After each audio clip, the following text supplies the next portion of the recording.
नमस्कार दोस्तों, welcome to Sambhav education. This is Aryan Shukla.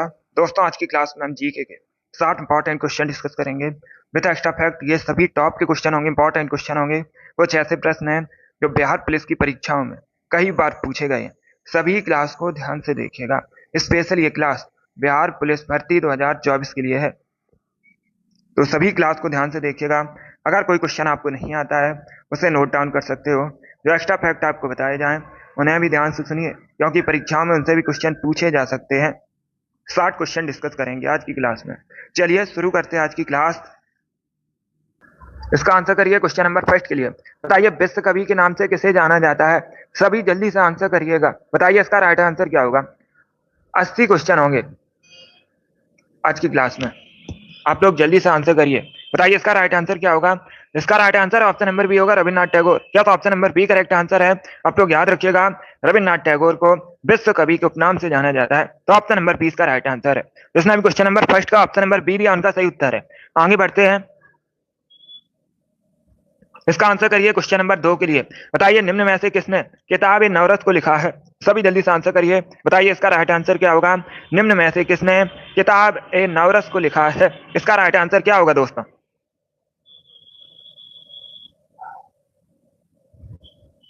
सभी जल्दी से आंसर करिएगा। गुड। इसका right answer option number A होगा, इब्राहिम आदिल सादुद्दीन है। यस, ऑप्शन नंबर इसका राइट आंसर। आप लोग याद रखिएगा, इब्राहिम आदिल सादुद्दीन है किताब नौरोज को लिखा है, तो ऑप्शन नंबर इसका राइट आंसर है। यह पूछा हुआ क्वेश्चन है, प्रीवियस ईयर क्वेश्चन है, फिर से परीक्षा में पूछ सकते हैं, तो आप लोग इसे याद रखिए। अब इसका आंसर करिए क्वेश्चन नंबर 3 के लिए। सभी जल्दी से आंसर करिए क्वेश्चन नंबर 3 के लिए। बताइए इसका राइट आंसर क्या होगा। निम्न में से किस वंश के शासकों को पुराणों में श्री पर्वती कहा गया है। इसका राइट आंसर बताइएगा। किस वंश के शासकों को पुराणों में श्री पर्वती कहा गया है। इसका राइट आंसर क्या होगा। Good morning. आंसर सभी लोग दीजिए और जल्दी से आंसर करिएगा। बताइए इसका राइट आंसर क्या होगा। इसका right answer option number B होगा, इक्ष्वाकु वंश के शासकों को। क्या तो option number B correct answer है। आप लोग याद रखिएगा, इक्ष्वाकु वंश के शासकों को पुराणों में श्री पर्वती कहा गया है, तो ऑप्शन नंबर 20 का राइट आंसर होगा। आगे बढ़ते हैं। इसका आंसर करिए क्वेश्चन नंबर 4 के लिए। प्रश्न इस प्रकार से है, भारत का सबसे बड़ा शेयर बाजार कहां पर है, कौन सा इसमें। तो सभी इसका आंसर करिए। बताइए इसका राइट आंसर क्या होगा। भारत का सबसे बड़ा शेयर बाजार निम्नलिखित में से कौन सा है। दिल्ली, कोलकाता, मुंबई या फिर चेन्नई। जिसने अभी लाइव सेशन को लाइक नहीं किया है, लाइक कीजिए, शेयर कीजिएगा। चैनल पर नए हैं, चैनल को सब्सक्राइब कीजिए, बेल आइकन को प्रेस कीजिए, ताकि सभी नोटिफिकेशन आप तक पहुंच सकें। इसका राइट आंसर ऑप्शन नंबर सी होगा, Mumbai. Yes, option number C correct answer है। भारत का सबसे बड़ा शेयर बाजार मुंबई है, तो ऑप्शन नंबर सी इसका राइट आंसर है। अब इसका आंसर करिए क्वेश्चन नंबर 5 के लिए। भारी मशीन प्लांट कहां पर स्थित है। क्या प्रश्न पूछा गया है। भारी मशीन प्लांट कहां पर स्थित है। धनबाद, कानपुर, रांची या फिर जमशेदपुर। इसका राइट आंसर ऑप्शन नंबर सी होगा, Ranchi. Yes, option number C correct answer होगा, रांची में भारी मशीन प्लांट स्थित है, तो ऑप्शन नंबर सी इसका राइट आंसर है। ये सीपीओ की परीक्षा में पूछा हुआ क्वेश्चन है, एसएससी सीपीओ की परीक्षा में बिल्कुल इसी प्रकार से पूछा गया था। झारखंड के रांची में भारी मशीन प्लांट स्थित है, ऑप्शन नंबर सी इसका राइट आंसर होगा। अब इसका आंसर करिए क्वेश्चन नंबर 6 के लिए। आपको बताना है मधुमलाई राष्ट्रीय उद्यान कहां पर है। तो सभी इसका आंसर करिए। बताइए इसका राइट आंसर क्या होगा दोस्तों। मधुमलाई राष्ट्रीय उद्यान कहां पर है, इसका राइट आंसर बताइएगा। इसका right answer option number B होगा, तमिलनाडु में। बी करेक्ट आंसर होगा इसका। क्या करेक्ट आंसर है। ऑप्शन नंबर 20 का राइट आंसर। आप लोग याद रखिएगा, मधुमलाई राष्ट्रीय उद्यान तमिलनाडु में स्थित है, तो ऑप्शन नंबर 20 का राइट आंसर है। जिसने भी क्वेश्चन नंबर 6 का ऑप्शन नंबर बी दिया उनका सही उत्तर है, तमिलनाडु करेक्ट आंसर होगा इसका। चलिए आगे बढ़ते हैं। अब इसका आंसर करिए क्वेश्चन नंबर 7 के लिए। बताइए जर्मनी का एकीकरण किसने किया था। ये अच्छा क्वेश्चन है। बताइए इसका राइट आंसर क्या होगा। जर्मनी का जो एकीकरण है निम्न में से किसने किया था। इसका right answer option number D होगा, बिस्मार्क ने। डी करेक्ट आंसर होगा इसका। या तो ऑप्शन नंबर डी इसका राइट आंसर। आप लोग याद रखिएगा, बिस्मार्क ने जर्मनी का एकीकरण किया था, तो ऑप्शन नंबर डी इसका राइट आंसर होगा। बहुत अच्छे, डी करेक्ट आंसर होगा इसका, बिस्मार्क करेक्ट आंसर है। इसका आंसर करिए क्वेश्चन नंबर 8 के लिए। बिहार का अद्वितीय त्योहार कौन सा है इसमें। बताइए इसका राइट आंसर क्या होगा दोस्तों। बिहार का आपको बताना है अद्वितीय त्योहार इसमें कौन सा है। दीपावली, बिहू, गणेश चतुर्थी या फिर छठ पूजा। इस प्रकार से ऑप्शन है। इसका right answer option number D होगा, छठ पूजा। क्या करेक्ट आंसर है। ऑप्शन नंबर डी इसका राइट आंसर है। आप लोग याद रखिएगा, छठ पूजा मुख्यतः बिहार से संबंधित है और ये बिहार का अद्वितीय त्योहार है। तो ऑप्शन नंबर डी इसका राइट आंसर है। अब इसका आंसर करिए क्वेश्चन नंबर 9 के लिए। सभी जल्दी से आंसर करिए क्वेश्चन नंबर 9 के लिए। किसने कहा था भारत एक अर्ध संघात्मक राज्य है? ये किसने कहा था? सभी इसका आंसर करिए क्वेश्चन नंबर 9 के लिए। इसका right answer option number D होगा, K C Wheeler. Yes, option number D इसका राइट आंसर है। केसी व्हीलर ने कहा था भारत एक अर्ध संघात्मक राज्य है। तो ऑप्शन नंबर डी इसका राइट आंसर है। जिसने भी क्वेश्चन नंबर 9 का ऑप्शन नंबर डी दिया उनका सही उत्तर है। डी करेक्ट आंसर होगा इसका। अब इसका आंसर करिए क्वेश्चन नंबर 10 के लिए। बताइए पोटबार पठार निम्न में से किस देश में है? क्या पूछा गया है? जो पोटबार पठार है निम्न में से किस देश में है? वियतनाम, म्यांमार, भूटान या फिर पाकिस्तान में? इसका right answer option number D होगा, पाकिस्तान में। यस, ऑप्शन नंबर डी इसका राइट आंसर है। आप लोग याद रखिएगा, पाकिस्तान में पोटबार पठार है। तो ऑप्शन नंबर डी इसका राइट आंसर है। आगे बढ़ते हैं। इसका आंसर करिएगा क्वेश्चन नंबर 11 के लिए। बताइए संविधान सभा का पहला अधिवेशन कहां पर हुआ था? तो सभी इसका आंसर करिए क्वेश्चन नंबर 11 के लिए। बताइए इसका राइट आंसर क्या होगा? संविधान सभा का पहला अधिवेशन कहां पर हुआ था? मुंबई, कोलकाता, लाहौर या फिर दिल्ली में? गुड। मुंबई करेक्ट आंसर नहीं होगा, ए करेक्ट आंसर नहीं होगा। अगर पूछा जाता भारतीय राष्ट्रीय कांग्रेस का पहला अधिवेशन कहां पर हुआ था, तो आप लोग याद रखिएगा मुंबई में हुआ था। भारतीय राष्ट्रीय कांग्रेस का जो पहला अधिवेशन है मुंबई में हुआ था। प्रश्न में क्या पूछा गया है? संविधान सभा का प्रथम अधिवेशन कहां हुआ था? इसका right answer option number D होगा, दिल्ली में। या तो ऑप्शन नंबर डी इसका राइट आंसर। आप लोग याद रखिएगा 9 दिसंबर 1946 में संविधान सभा का पहला अधिवेशन हुआ था। कहां पर हुआ था? दिल्ली में। तो ऑप्शन नंबर डी इसका राइट आंसर है। जिसने भी क्वेश्चन नंबर 11 का ऑप्शन नंबर डी दिया उनका सही उत्तर है, दिल्ली करेक्ट आंसर होगा। अब इसका आंसर करिए क्वेश्चन नंबर 12 के लिए। क्वेश्चन इस प्रकार से है, स्वदेश वाहिनी के संस्थापक कौन थे? सब इसका आंसर करिएगा क्वेश्चन नंबर 12 के लिए। क्या पूछा गया है? स्वदेश वाहिनी के संस्थापक कौन थे? इसका राइट आंसर ऑप्शन नंबर सी होगा, के रामकृष्ण पिल्ले। या तो ऑप्शन नंबर सी इसका राइट आंसर होगा, रामकृष्ण पिल्ले स्वदेश वाहिनी के संस्थापक थे। तो ऑप्शन नंबर सी इसका राइट आंसर है। जिसमें भी क्वेश्चन नंबर 12 का ऑप्शन नंबर सी दिया उनका सही उत्तर है, सी करेक्ट आंसर होगा इसका। Just imagine. अब इसका आंसर करिए क्वेश्चन नंबर 13 के लिए। बताइए इंडियन एसोसिएशन के संस्थापक कौन थे? भारतीय संघ की स्थापना किसने की थी? दादा भाई नौरोजी, बाल गंगाधर तिलक, एओ ह्यूम या फिर सुरेंद्र नाथ बनर्जी? तो सभी इसका आंसर करिए क्वेश्चन नंबर 13 के लिए। बताइए इसका राइट आंसर क्या होगा दोस्तों? गुड। डी करेक्ट आंसर होगा, सुरेंद्र नाथ बनर्जी। या तो ऑप्शन नंबर डी इसका राइट आंसर है, ए करेक्ट आंसर नहीं होगा दोस्तों। आप लोग याद रखिएगा, सुरेंद्र नाथ बनर्जी ने भारतीय संघ की स्थापना की थी। इंडियन एसोसिएशन की जो स्थापना है सुरेंद्र नाथ बनर्जी ने की थी। तो ऑप्शन नंबर इसका राइट आंसर है। आगे बढ़ते हैं। इसका आंसर करिएगा क्वेश्चन नंबर 14 के लिए। इको मार्क प्रतीक निम्न में से किससे संबंधित है? सभी इसका आंसर करिएगा क्वेश्चन नंबर 14 के लिए। क्या पूछा गया है? इको मार्क प्रतीक निम्न में से किससे संबंधित है? इसका right answer option number B होगा, पर्यावरण के लिए सुरक्षित सामग्री से संबंधित है इको मार्क प्रतीक। तो ऑप्शन नंबर 20 का राइट आंसर है। जिसने भी क्वेश्चन नंबर 14 का ऑप्शन नंबर बी दिया उनका सही उत्तर है। अब इसका आंसर करिएगा क्वेश्चन नंबर 15 के लिए। बताइए भारत का पहला ग्लोबल टेलीकॉम सिटी कौन सा है? इसका राइट आंसर क्या होगा? भारत का पहला ग्लोबल टेलीकॉम सिटी निम्न में से कौन सा है? नई दिल्ली, नोएडा, बेंगलुरु या फिर हैदराबाद? इसका राइट आंसर ऑप्शन नंबर सी होगा, बेंगलुरु। यस, ऑप्शन नंबर सी इसका राइट आंसर है, बेंगलुरु। कर्नाटक की राजधानी है। कहाँ की राजधानी है? कर्नाटक की राजधानी है। और भारत का पहला ग्लोबल टेलीकॉम सिटी भी है। इलेक्ट्रॉनिक सिटी के नाम से भी जाना जाता है, आप लोग याद रखिएगा बेंगलुरु को। इसमें भी क्वेश्चन नंबर 15 का ऑप्शन नंबर सी दिया उनका सही उत्तर है, सी करेक्ट आंसर होगा इसका। अब इसका आंसर करिए क्वेश्चन नंबर 16 के लिए। प्रच्छन्न बेरोजगारी को और किस नाम से जाना जाता है? तो सभी इसका आंसर करिए। बताइए इसका राइट आंसर क्या होगा? प्रच्छन्न बेरोजगारी को और किस नाम से जाना जाता है? इसका राइट आंसर क्या होगा दोस्तों? इसका right answer option number A होगा, अल्प रोजगार के नाम से। या तो ऑप्शन नंबर ए इसका राइट आंसर है, आप लोग याद रखिएगा, अल्प रोजगार के नाम से जाना जाता है प्रच्छन्न बेरोजगारी को। तो ऑप्शन नंबर इसका राइट आंसर होगा। इसका आंसर करिए क्वेश्चन नंबर 17 के लिए। आपको बताना है ह्यूम कृषि कहां पर की जाती है भारत में? सभी जल्दी से आंसर करिए क्वेश्चन नंबर 17 के लिए। बताइए इसका राइट आंसर क्या होगा? ह्यूम कृषि कहां पर की जाती है? इसका राइट आंसर क्या होगा?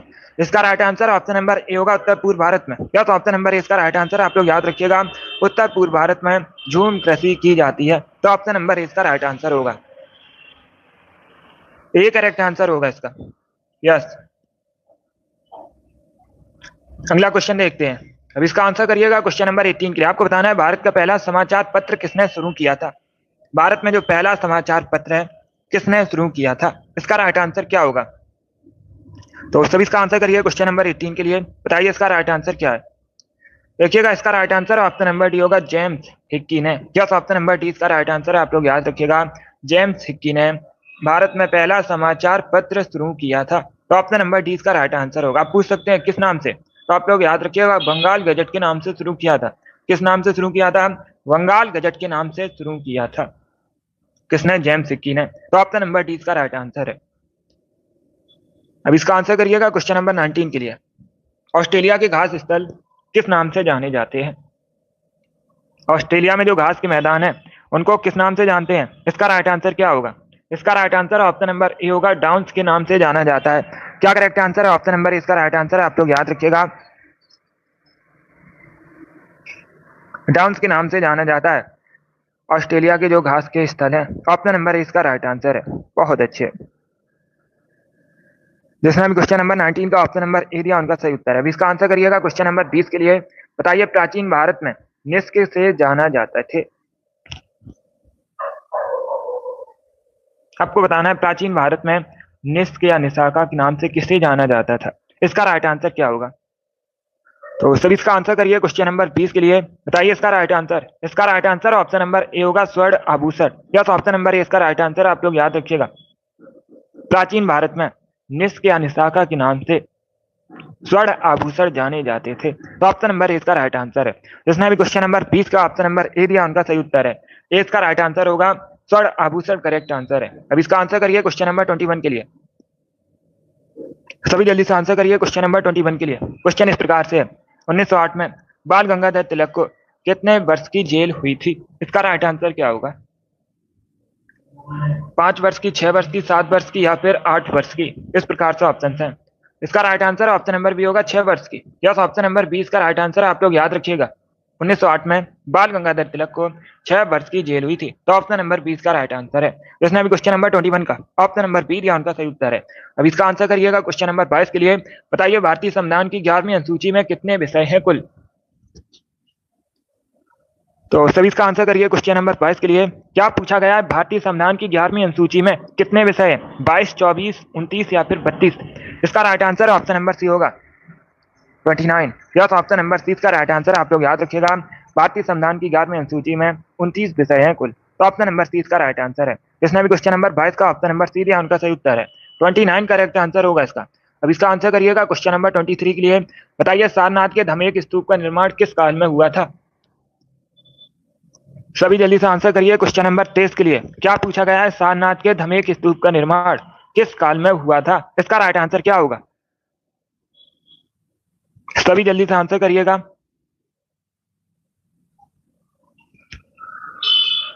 इसका right answer option number A होगा, मौर्य काल में। यस, ऑप्शन नंबर ए इसका राइट आंसर है, आप लोग याद रखिएगा। सारनाथ के धमुक स्तूप का निर्माण मौर्य काल में हुआ था। तो ऑप्शन नंबर ए इसका राइट आंसर है। जिसने हम क्वेश्चन नंबर 23 का ऑप्शन नंबर ए दिया उनका सही उत्तर है। अब इसका आंसर करिएगा क्वेश्चन नंबर 24 के लिए। बताइए नियाग्रा जलप्रपात किस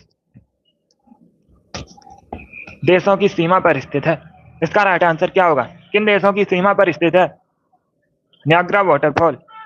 सभी जल्दी से आंसर करिए क्वेश्चन नंबर 24 के लिए। इसका right answer option number B होगा, यूएसए और कनाडा। यस, ऑप्शन नंबर 20 का राइट आंसर, आप लोग याद रखिएगा। अमेरिका और कनाडा की सीमा पर स्थित है नियाग्रा जलप्रपात। तो ऑप्शन नंबर 20 का राइट आंसर है। जिसने भी क्वेश्चन नंबर 24 का ऑप्शन नंबर बी दिया उनका सही उत्तर है। अब इसका आंसर करिएगा क्वेश्चन नंबर 25 के लिए। बताइए भारतीय सब्जी शोध संस्थान कहाँ पर स्थित है।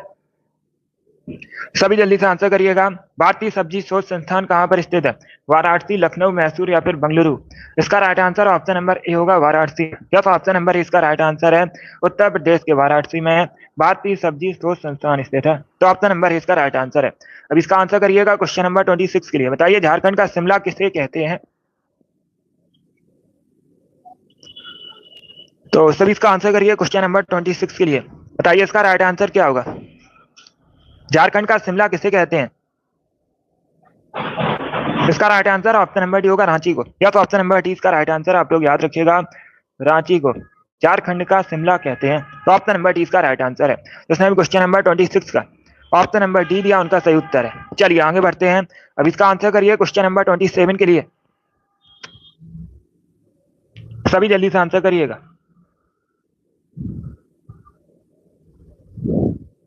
गुड।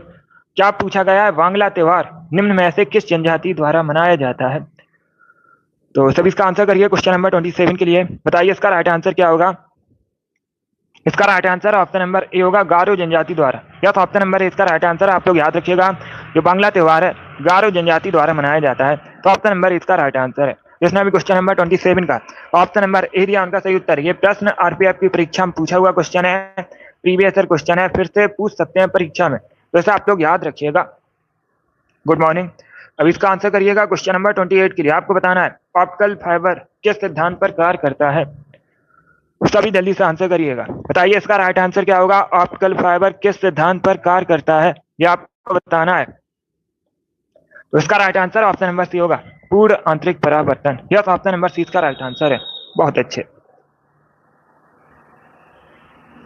इसका आंसर करिएगा क्वेश्चन नंबर 29 के लिए। बताइए अंग्रेजों का पेंशनर बनने वाला पहला मुगल शासक कौन था? इतिहास से संबंधित क्वेश्चन है।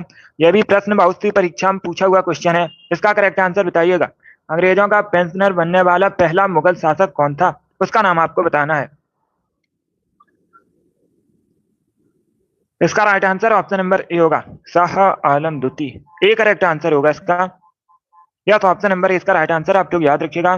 शाह आलम द्वितीय अंग्रेजों का पेंशनर बनने वाला पहला मुगल शासक था। तो ऑप्शन नंबर इसका राइट आंसर है। अब इसका आंसर करिएगा क्वेश्चन नंबर 30 के लिए। अनहैप्पी इंडिया नामक पुस्तक किसने लिखी है? सभी जल्दी से आंसर करिएगा। बताइए अनहैप्पी इंडिया नामक पुस्तक के लेखक कौन है? इसका right answer option number B होगा, लाला लाजपत राय। या तो option number B correct answer होगा, लाला लाजपत राय ने अनहैप्पी इंडिया नामक पुस्तक लिखी है। तो ऑप्शन नंबर बी इसका राइट आंसर होगा। अब इसका आंसर करिए क्वेश्चन नंबर 31 के लिए। प्रश्न इस प्रकार से है, a century is not enough पुस्तक किसके द्वारा लिखी गई है? A century is not enough पुस्तक किसके द्वारा लिखी गई है? वीरेंद्र सहवाग, विराट कोहली, सचिन तेंदुलकर या फिर सौरभ गांगुली? इसका right answer option number D होगा, सौरभ गांगुली। या तो ऑप्शन नंबर डी इसका राइट आंसर, आप लोग याद रखिएगा। सौरभ गांगुली भारतीय क्रिकेटर हैं, इन्होंने a century is not enough नामक पुस्तक लिखी है। तो ऑप्शन नंबर डी इसका राइट आंसर है। अब इसका आंसर करिएगा क्वेश्चन नंबर 32 के लिए। आपको बताना है यूरोप के किस देश को लघु यूरोप कहा जाता है? तो सभी इसका आंसर करिए। बताइए इसका राइट आंसर क्या होगा? यूरोप के किस देश को लघु यूरोप कहते हैं?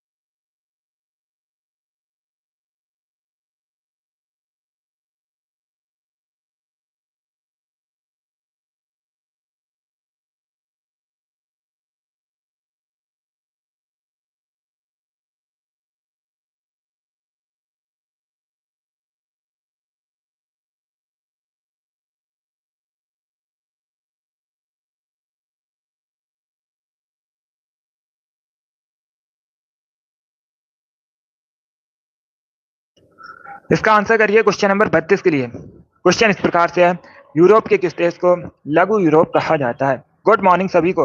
अब इसका आंसर करिएगा क्वेश्चन नंबर 32 के लिए। इसका right answer option number A होगा, फ्रांस। ए करेक्ट आंसर होगा इसका। आप लोग याद रखिएगा, फ्रांस को लघु यूरोप कहा जाता है। तो ऑप्शन नंबर ए इसका राइट आंसर है। डी करेक्ट आंसर नहीं होगा इसका। ऑप्शन नंबर ए इसका राइट आंसर, आप लोग याद रखिएगा। फ्रांस को कहा जाता है लघु यूरोप। तो ऑप्शन नंबर ए इसका राइट आंसर है। अब देखिएगा, फ्रांस यूरोप महाद्वीप के अंतर्गत आता है और राजधानी पूछ सकते हैं, तो आप लोग याद रखिएगा पेरिस। फ्रांस की राजधानी सीन नदी किनारे बसा है पेरिस। अब इसका आंसर करिए क्वेश्चन नंबर 33 के लिए। बताइए SEZ का फुल फॉर्म क्या होता है? इसका राइट आंसर आपको बताना है। What is the full form of SEZ? बताइए इसका राइट आंसर क्या होगा? सभी जल्दी से आंसर करिए क्वेश्चन नंबर 33 के लिए।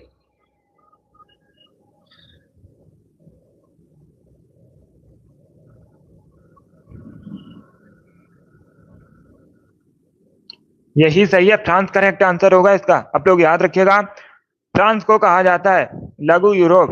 ये गलत नहीं है। इसका right answer option number A होगा, फ्रांस करेक्ट आंसर है। इसका आंसर करिएगा क्वेश्चन नंबर 33 के लिए। सभी जल्दी से आंसर करिए क्वेश्चन नंबर 33 के लिए। इसका राइट आंसर ऑप्शन नंबर सी होगा, स्पेशल इकोनॉमिक जोन। तो ऑप्शन नंबर सी इसका राइट आंसर है। डी राइट नहीं होगा उसका, फ्रांस करेक्ट आंसर होगा। इसका राइट आंसर क्या होगा क्वेश्चन नंबर 33 का?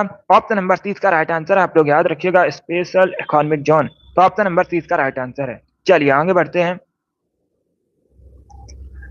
अब इसका आंसर करिएगा क्वेश्चन नंबर 34 के लिए। आपको बताना है किस बैंक का मुख्यालय कर्नाटका के मंगलौर में स्थित है। सभी जल्दी से आंसर करिएगा। बताइए निम्न में से किस बैंक का मुख्यालय कर्नाटका के मंगलौर में स्थित है। इसका राइट आंसर क्या होगा? इसका right answer option number A होगा, corporation bank. Yes, option number A इसका राइट आंसर है। आप लोग याद रखिएगा, कॉर्पोरेशन बैंक का जो मुख्यालय है कर्नाटका के मंगलौर में स्थित है। तो ऑप्शन नंबर इसका राइट आंसर है। अब इसका आंसर करिए क्वेश्चन नंबर 35 के लिए। आपको बताना है निम्न में से कौन सी नदी विषुवत रेखा को 2 बार पार करती है। उस नदी का नाम बताइएगा जो विषुवत रेखा को 2 बार पार करती है। इसका right answer option number D होगा, कांगो रिवर। क्या करेक्ट आंसर होगा? ऑप्शन नंबर डी इसका राइट आंसर है। आप लोग याद रखिएगा, कांगो नदी विषुवत रेखा को 2 बार पार करती है। तो ऑप्शन नंबर डी इसका राइट आंसर है। अब इसका आंसर करिए क्वेश्चन नंबर 36 के लिए। आपको बताना है रूल ऑफ लॉ से क्या तात्पर्य है। इसका राइट आंसर क्या होगा? अगर पूछा जाए भारतीय संविधान का कौन सा अनुच्छेद रूल ऑफ लॉ का विस्तृत उल्लेख करता है, तो आप लोग याद रखिएगा article 14। Article 14 rule of law का विस्तृत उल्लेख करता है। इसका राइट आंसर ऑप्शन नंबर सी होगा कि कानून गरीब और अमीर के बीच भेदभाव नहीं करता है। ऑप्शन नंबर सी इसका राइट आंसर है। आगे बढ़ते हैं। डी करेक्ट आंसर नहीं होगा इसका, ऑप्शन नंबर सी इसका राइट आंसर होगा। जो कानून है ये अमीर और गरीब के बीच भेदभाव नहीं करता है। तो ऑप्शन नंबर सी इसका राइट आंसर होगा। अब इसका आंसर करिएगा क्वेश्चन नंबर 37 के लिए। आपको बताना है सरस्वती सम्मान पुरस्कार किस क्षेत्र में दिया जाता है। गुड मॉर्निंग, सभी जल्दी से आंसर करिए क्वेश्चन नंबर 37 के लिए। क्या पूछा गया है? सरस्वती सम्मान पुरस्कार किस क्षेत्र में दिया जाता है। इसका राइट आंसर ऑप्शन नंबर सी होगा, साहित्य के क्षेत्र में। या तो option number C correct answer होगा, साहित्य के क्षेत्र में दिया जाता है सरस्वती सम्मान पुरस्कार। 38 के लिए आंसर करिएगा। यूनेस्को की विश्व धरोहर सूची में स्थान बनाने वाला भारत का पहला शहर कौन सा है। तो इसका राइट आंसर होगा option number D, Ahmedabad. Gujarat का शहर है, भारत का मैनचेस्टर भी कहते हैं अहमदाबाद को। और ये विश्व धरोहर सूची में स्थान बनाने वाला भारत का पहला शहर है यूनेस्को की। तो ऑप्शन नंबर डी इसका राइट आंसर होगा। अब इसका आंसर करिएगा क्वेश्चन नंबर 39 के लिए। आपको बताना है कौन सी संस्था भारत में राजकोषीय नीति तैयार करती है। भारत में जो राजकोषीय नीति है इसे कौन तैयार करता है। इसका राइट आंसर क्या होगा? वित्त मंत्रालय, नीति आयोग, भारतीय रिजर्व बैंक या फिर भारतीय स्टेट बैंक। इसका right answer option number A होगा, वित्त मंत्रालय। ऑप्शन नंबर ए इसका राइट आंसर है। आप लोग याद रखिएगा, जो वित्त मंत्रालय है राजकोषीय नीति तैयार करता है भारत में। तो option number A correct answer होगा इसका, वित्त मंत्रालय करेक्ट आंसर है। अब इसका आंसर करिए क्वेश्चन नंबर 40 के लिए। बताइए अमोनिया घोल का पीएच मान लगभग कितना होता है। सभी इसका आंसर करिएगा। क्या पूछा गया? अमोनिया घोल का पीएच मान लगभग कितना होता है। 11, 12, 14 या फिर 15, इस प्रकार से ऑप्शन है। तो सभी इसका आंसर करिए क्वेश्चन नंबर 40 के लिए। इसका right answer option number A होगा, लगभग 11। क्या तो ऑप्शन नंबर ए इसका राइट आंसर है। आप लोग याद रखिएगा, अमोनिया घोल का जो पीएच मान है लगभग 11 होता है। तो ऑप्शन नंबर ए इसका राइट आंसर होगा। अब इसका आंसर करिए क्वेश्चन नंबर 41 के लिए। सभी जल्दी से आंसर करिए क्वेश्चन नंबर 41 के लिए। वैनगंगा और पैनगंगा किसकी सहायक नदी है। बताइए इसका राइट आंसर क्या होगा? वैनगंगा और पैनगंगा किसकी सहायक नदी है। इसका right answer option number A होगा, गोदावरी की। या तो ऑप्शन नंबर ए इसका राइट आंसर है। आप लोग याद रखिएगा, गोदावरी की सहायक नदियां हैं। अब इसका आंसर करिए क्वेश्चन नंबर 42 के लिए। बताइए मराठा साम्राज्य का अंतिम पेशवा कौन था। आपको मराठा साम्राज्य के अंतिम पेशवा बताने हैं। पेशवाई को कब समाप्त किया गया था, पूछा जाता है क्वेश्चन। तो आप लोग याद रखिएगा, 1818 में पेशवाई को समाप्त किया गया था। अंतिम पेशवा बाजीराव द्वितीय थे। ऑप्शन नंबर डी इसका राइट आंसर होगा। अब इसका आंसर करिएगा क्वेश्चन नंबर 43 के लिए। आपको बताना है कलिंग पुरस्कार किस संस्था द्वारा दिया जाता है, किस क्षेत्र में दिया जाता है। तो आप लोग याद रखिएगा, साइंस के क्षेत्र में दिया जाता है कलिंग पुरस्कार। 80 क्वेश्चन होंगे टोटल आज की क्लास में, 80। अब इसका आंसर करिएगा। इसका राइट आंसर होगा ऑप्शन नंबर सी, यूनेस्को द्वारा। या तो ऑप्शन नंबर सी इसका राइट आंसर, आप लोग याद रखिएगा, यूनेस्को द्वारा दिया जाता है कलिंग पुरस्कार। ऑप्शन नंबर सी इसका राइट आंसर है। अब इसका आंसर करिए क्वेश्चन नंबर 44 के लिए। आपको बताना है हीमोग्लोबिन की कमी के कारण निम्न में से कौन सा रोग होता है। तो सभी इसका आंसर करिए क्वेश्चन नंबर 44 के लिए। बताइए इसका राइट आंसर क्या होगा। इसका right answer option number A होगा, एनीमिया। या तो ऑप्शन नंबर ए इसका राइट आंसर, आप लोग याद रखिएगा, हीमोग्लोबिन की कमी के कारण अमोनिया रोग, सॉरी एनीमिया रोग होता है। तो ऑप्शन नंबर इसका राइट आंसर होगा। अब इसका आंसर करिए क्वेश्चन नंबर 45 के लिए। बताइए माओरी जनजाति के निवासी कहाँ पाए जाते हैं, किस देश में पाए जाते हैं मुख्यतः? न्यूजीलैंड, जापान, कनाडा या फिर ऑस्ट्रेलिया में? इसका right answer option number A होगा, न्यूजीलैंड में। यस, ऑप्शन नंबर इसका राइट आंसर, आप लोग याद रखिएगा, मुख्यतः न्यूजीलैंड में पाए जाते हैं माओरी जनजाति के निवासी। तो ऑप्शन नंबर इसका राइट आंसर होगा। Yes, good morning. अब इसका आंसर करिएगा क्वेश्चन नंबर 46 के लिए। सभी जल्दी से आंसर करिए क्वेश्चन नंबर 46 के लिए। आपको बताना है राजपाल सोने के पिंजरे में निवास करने वाली चिड़िया के समतुल्य है, यह कथन किसका है? यह किसने कहा था कि राजपाल सोने के पिंजरे में निवास करने वाली चिड़िया के समतुल्य है? इसका राइट आंसर ऑप्शन नंबर भी होगा, सरोजिनी नायडू। ये भारत की पहली महिला राज्यपाल थी, उत्तर प्रदेश की। तो 20 का राइट आंसर होगा। इसका आंसर करिए क्वेश्चन नंबर 47 के लिए। आपको बताना है ब्रह्म समाज की स्थापना किसने की थी? सभी जल्दी से आंसर करिए, बताइए इसका राइट आंसर क्या होगा। ब्रह्म समाज के आपको संस्थापक बताने हैं, तो इसका राइट आंसर ऑप्शन नंबर भी होगा, राजा राम मोहन राय ने। क्या? तो ऑप्शन नंबर 20 का राइट आंसर, आप लोग याद रखिएगा, राजा राम मोहन राय ने ब्रह्म समाज की स्थापना की थी। अब इसका आंसर करिए क्वेश्चन नंबर 48 के लिए। आपको बताना है आईने अकबरी किसके द्वारा लिखी गई है? आईने अकबरी के लेखक बताने हैं, तो इसका right answer option number A होगा, अबुल फजल। या तो ऑप्शन नंबर इसका राइट आंसर है, अबुल फजल ने आईने अकबरी को लिखा है। इसका आंसर करिए क्वेश्चन नंबर 49 के लिए। आपको बताना है पोटेशियम क्लोराइड का केमिकल फॉर्मूला क्या होता है? सभी जल्दी से आंसर करिए, बताइए पोटेशियम क्लोराइड का केमिकल फॉर्मूला। तो इसका राइट आंसर ऑप्शन नंबर सी होगा, KCl। यस, ऑप्शन नंबर सी इसका राइट आंसर, आप लोग याद रखिएगा, KCl पोटेशियम क्लोराइड का केमिकल फॉर्मूला होता है। अब इसका आंसर करिए क्वेश्चन नंबर 50 के लिए। बताइए अरावली एवं विंध्य श्रृंखलाओं के मध्य कौन सा पठार स्थित है? इसका right answer option number A होगा, मालवा का पठार। क्या करेक्ट आंसर है? ऑप्शन नंबर इसका राइट आंसर है, आप लोग याद रखिएगा, जो मालवा का पठार है ये विंध्य और अराबी श्रृंखलाओं की मध्य स्थित है। तो ऑप्शन नंबर इसका राइट आंसर है। अब इसका आंसर करिए क्वेश्चन नंबर 51 के लिए।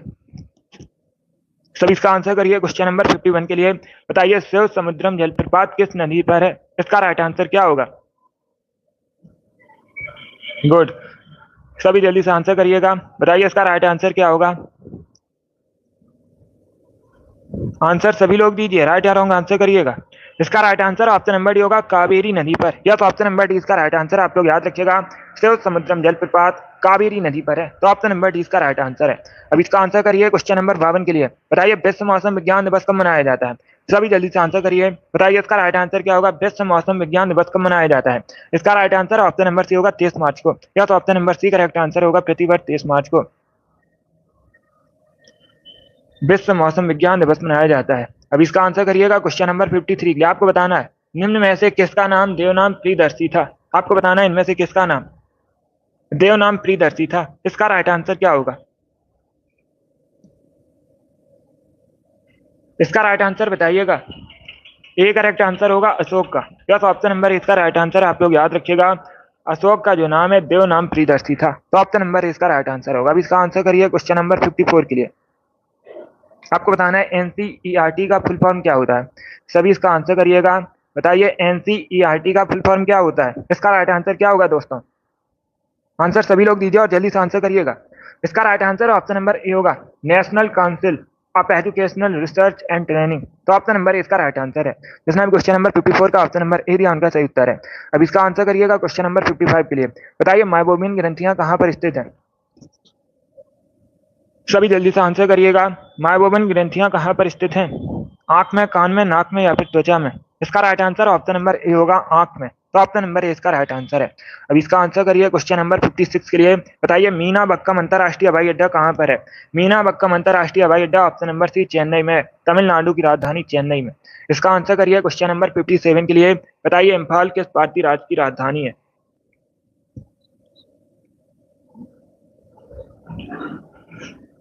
तो सभी इसका आंसर करिए क्वेश्चन नंबर 57 के लिए। इसका right answer option number A होगा, मणिपुर की। अब इसका आंसर करिए क्वेश्चन नंबर 58 के लिए। आपको बताना है हर वर्ष मूर्ति देवी अवार्ड किस क्षेत्र में दिया जाता है? तो सभी इसका आंसर करिए, बताइए इसका राइट आंसर क्या होगा। जो मूर्ति देवी अवार्ड है यह किस क्षेत्र में दिया जाता है? इसका राइट आंसर क्या होगा? नृत्य, संगीत, साहित्य या फिर नाटक में?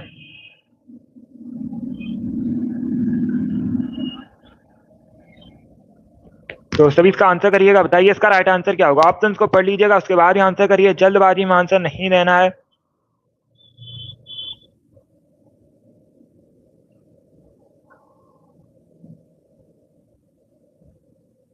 इसका राइट आंसर ऑप्शन नंबर सी होगा, साहित्य के क्षेत्र में दिया जाता है।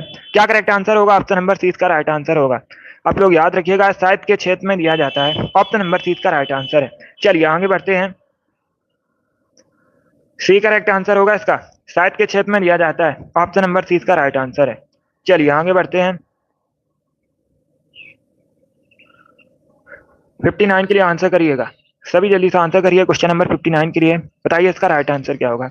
प्रश्न इस प्रकार से है, ब्लैक शर्ट आंदोलन जैसे फांसीवाद कहा जाता है, आपको बताना है इसकी शुरुआत इटली में किसके द्वारा की गई थी। तो सभी इसका आंसर करिए क्वेश्चन नंबर 59 के लिए। Right answer option number B होगा, बेनेटो मुसेलिनी ने इसकी शुरुआत की थी। कहां पर? इटली में। तो ऑप्शन नंबर बी इसका राइट आंसर है। अब इसका आंसर करिए क्वेश्चन नंबर 60 के लिए। बताइएगा, विंग्स ऑफ फायर पुस्तक किसके द्वारा लिखी गई है। क्या पूछा गया है, विंग्स ऑफ फायर पुस्तक के लेखक कौन है? इसका राइट आंसर क्या होगा? इसका राइट आंसर ऑप्शन नंबर सी होगा, एपीजे अब्दुल कलाम ने। यस, ऑप्शन नंबर सी इसका राइट आंसर है। आप लोग याद रखिएगा, एपीजे अब्दुल कलाम ने विंग्स ऑफ फायर पुस्तक लिखी है। अब इसका आंसर करिए क्वेश्चन नंबर 61 के लिए। आपको बताना है रेहंद नदी किसकी सहायक नदी है। सभी जल्दी से आंसर करिएगा, रेहंद नदी किसकी सहायक नदी है। इसका राइट आंसर ऑप्शन नंबर सी होगा, सोन की सहायक नदी है और सोन गंगा की सहायक नदी है। इसका right answer option number C है। अब इसका आंसर करिए क्वेश्चन नंबर 62 के लिए। आपको बताना है गंगा यमुना नदी का संगम स्थल कौन सा है। इसका right answer option number A होगा, प्रयागराज। उत्तर प्रदेश के प्रयागराज में गंगा यमुना नदी का संगम स्थल है। तो ऑप्शन नंबर इसका राइट आंसर है।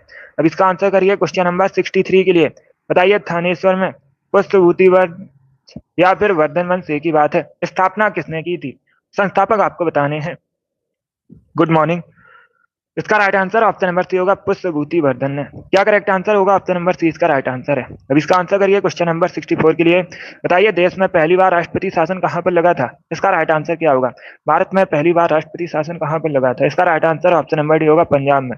अब इसका आंसर करिए क्वेश्चन नंबर 65 के लिए। अंतरिक्ष में भेजा गया भारत का पहला उपग्रह कौन सा था। तो सभी इसका आंसर करिएगा। बताइए, अंतरिक्ष में भेजा गया भारत में पहला उपग्रह कौन सा था। इसका राइट आंसर ऑप्शन नंबर सी होगा, आर्यभट्ट। या तो ऑप्शन नंबर सी इसका राइट आंसर होगा। अब इसका आंसर करिए क्वेश्चन नंबर 66 के लिए। पाब्लो पिकासो किस देश के प्रसिद्ध पेंटर थे। इसका राइट आंसर क्या होगा। फ्रांस, इटली, रसिया या फिर स्पेन के।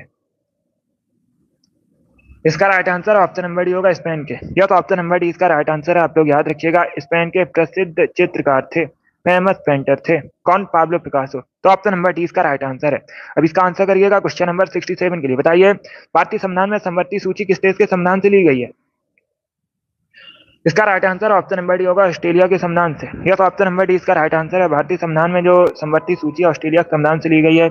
इसका आंसर करिए क्वेश्चन नंबर 68 के लिए। बताइए, गांधी बिन समझौता कब हुआ था।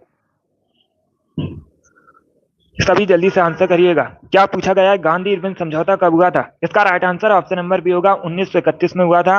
और इसे दिल्ली पैक्ट के नाम से भी जाना जाता है, दिल्ली समझौता के नाम से भी जाना जाता है। अब इसका आंसर करिए क्वेश्चन नंबर 69 के लिए। आजाद बचपन की ओर नामक पुस्तक किसके द्वारा लिखी गई है। आजाद बचपन की ओर नामक पुस्तक किसने लिखी है।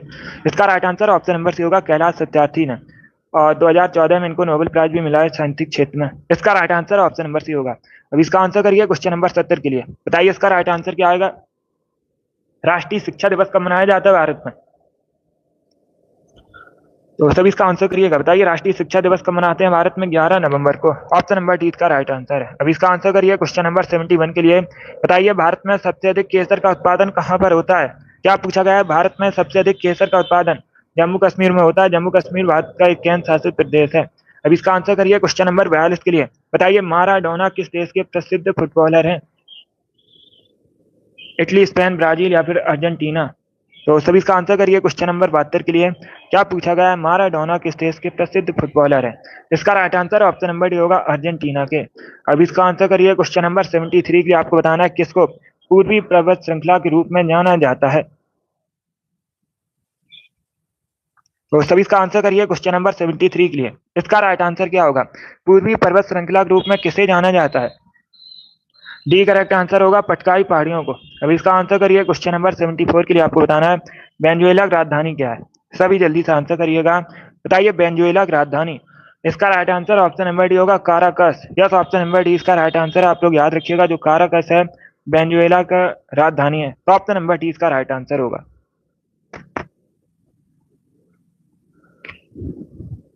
जिसने भी क्वेश्चन नंबर 74 का ऑप्शन नंबर डी दिया उनका सही उत्तर है काराकस करेक्ट आंसर होगा। अब इसका आंसर करिए क्वेश्चन नंबर 75 के लिए। बताइए भारत के पहले विदेश मंत्री कौन थे? आपको पहले भारत के विदेश मंत्री बताने हैं। वर्तमान में एस जयशंकर। कौन? एस जयशंकर वर्तमान में भारत के विदेश मंत्री हैं। और पहले विदेश मंत्री जवाहरलाल नेहरू थे। जवाहरलाल नेहरू भारत के पहले प्रधानमंत्री थे, इसके साथ ही भारत के पहले विदेश मंत्री भी थे। बहुत अच्छे। जिसने भी क्वेश्चन नंबर 75 का ऑप्शन नंबर डी दिया उनका सही उत्तर है। अभी इसका आंसर करिए 76 के लिए। बताइए सबसे पहले किस देश ने महिलाओं को मतदान की अनुमति प्रदान की थी? उस देश का नाम बताइएगा। तो इसका राइट आंसर ऑप्शन नंबर सी होगा न्यूजीलैंड, या तो ऑप्शन नंबर सी इसका राइट आंसर है, आप लोग याद रखिएगा। न्यूजीलैंड ने सबसे पहले महिलाओं को मतदान की अनुमति प्रदान की थी। ऑप्शन नंबर सी इसका राइट आंसर है। अब इसका आंसर करिएगा क्वेश्चन नंबर 77 के लिए। आपको बताना है भारत और पाकिस्तान के मध्य शिमला समझौता कब हुआ था?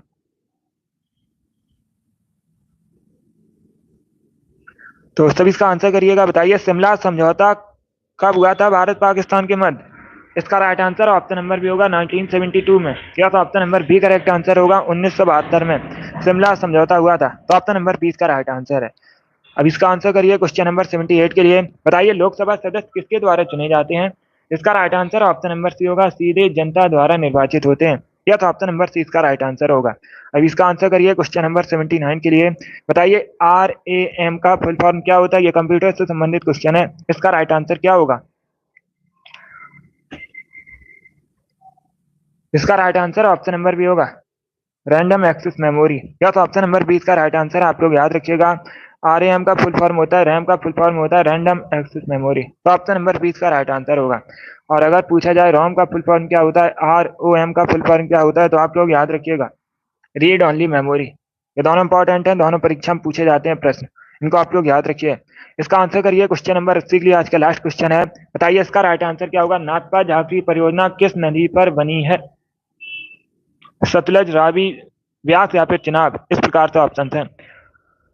तो इसका right answer option number A होगा सतलज रिवर पर। क्या करेक्ट आंसर होगा? ऑप्शन नंबर ए इसका राइट आंसर है, आप लोग याद रखिएगा सतलज रिवर पर है नाथपा झांसी परियोजना। और पूछा जाए किस राज्य में, तो आप लोग याद रखिएगा हिमाचल प्रदेश में। किस राज्य में? हिमाचल प्रदेश में। किस नदी पर है? सतलज रिवर पर है। ऑप्शन नंबर ए इसका राइट आंसर है। बहुत अच्छे, सभी ने करेक्ट आंसर दिया, वेरी गुड। चलिए दोस्तों, आज की क्लास में जीके के 80 इंपॉर्टेंट क्वेश्चन डिस्कस किए with extra fact. I hope आप सभी को ये प्रश्न समझ आए होंगे। तो क्लास को लाइक कीजिए, शेयर कीजिए, चैनल पर नए हैं चैनल को सब्सक्राइब कीजिएगा, बेल आइकन को प्रेस कीजिए ताकि सभी नोटिफिकेशन आप तक पहुंच सकें। डेली सुबह 10 बजे सेशन होता है स्पेशल RPF के लिए, तो सभी डेली सेशन को ज्वाइन कीजिएगा। क्लास पसंद आए लाइक कीजिए, शेयर कीजिए, चैनल पर नए हैं चैनल को सब्सक्राइब कीजिएगा, बेल आइकन को प्रेस कीजिए ताकि सभी नोटिफिकेशन आप तक पहुंच सके। चलिए इसी के साथ मैं आपको मिलूंगा अगली क्लास में। Thank you guys, thank you for watching.